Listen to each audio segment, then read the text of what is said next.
Good morning. My name is Amy Canales, and I am here to make my formal presentation.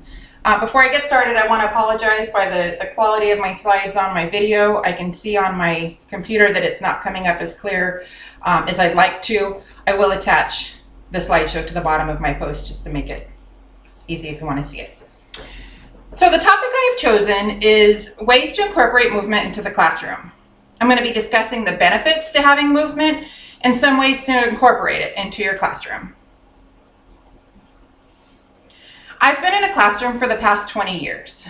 I first started teaching preschool and have worked with kids from ages infant all the way up through school age. I currently work in a special ed program for emotionally disturbed children. I'm in a kindergarten and first grade class, and within our room we see kids with autism, ADHD, and a whole slew of other things that really makes their day challenging. This quote by Ignacio Estrada says, "If a child can't learn the way we teach, maybe we should teach the way they learn." Like I said, many students, especially the ones with some special needs, the traditional classroom of sitting still in a desk, quiet the entire day, just isn't going to work. We need to be able to adapt our teaching methods to make it work for them. Many times it's going to be movement that makes all the difference. So, what are some of the benefits to movement? Well, to begin, children have the innate need to move. They want to move their bodies. They need to. Sitting still at a desk is just so difficult for them. Even for me, I can't sit still for very long. It's really easy to picture a lot of movement in, say, a preschool classroom or a kindergarten classroom where it's designed that way.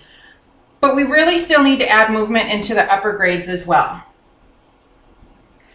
So the benefits have been proven that they have a better understanding of academic concepts. When they're allowed to learn in a hands-on manner, they're going to understand more. Spatial awareness is something little guys need to be more aware of. I know in my classroom, the students are everywhere with no regard to who's in their path. Allowing them to move and explore will let them work on their own personal space. A student's math and reading skills will also improve with movement. Instead of just sitting there, when they're allowed to use manipulatives to, say, solve math problems, it's going to give them a better understanding. I know in my classroom that my students are going to be engaged in something, anything. And hopefully it's me or the other teachers in the classroom, but not always. By including some movement, it allows them to be engaged in something a little more positive. They can focus their energy on that instead of maybe a more negative behavior. And learning should be fun. If kids are having fun, they're going to behave.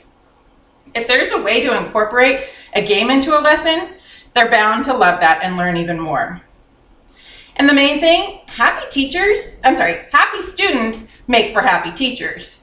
If our students are engaged in learning and get movement, they're going to be happy, which in turn makes the teachers happy. Movement has been proven to increase the levels of concentration. My oldest son has ADHD. He's a senior in high school. And to this day, if he has anything he needs to memorize for school, vocabulary, science facts, math, we go outside and shoot the basketball. We stand there and shoot basket after basket, and I can drill him on what it is he needs to learn. He retains so much more adding that movement and the repetition to his studying than just sitting there where he just reads and rereads and rereads and doesn't get it. Okay, so movement sounds fun, wonderful, great time. But are you picturing kind of a loud, out of control classroom? Well, here's some ways to incorporate some movement into your classroom without it going completely out of control. The first thing to do is to establish their own personal space. If they're on the carpet in a group, mark their spot. Let them know this is their space. They are in charge of their space. When working on science, flowers, animals, earth, they can use their bodies to demonstrate what they know. The way a flower grows, the way the animals move, the earth's rotation. They can act it all out. When they're able to demonstrate what they know, they're going to have a better understanding. Math can be as simple as having a manipulative to do the addition and the subtraction. Those colorful little bears get a lot of information into our kids. As they get older, they're able to demonstrate fractions and division and multiplying just with hands-on activities. And vocabulary. You can demonstrate and act out a lot of words. In my classroom right now, we have push and pull. My not so strong readers can see push, they can see pull, and they know they can push, pull. A simple gesture showing push or pull just provides more information than just memorizing the definition or how to spell the word would provide. So there's some easy ways to incorporate movement into the classroom.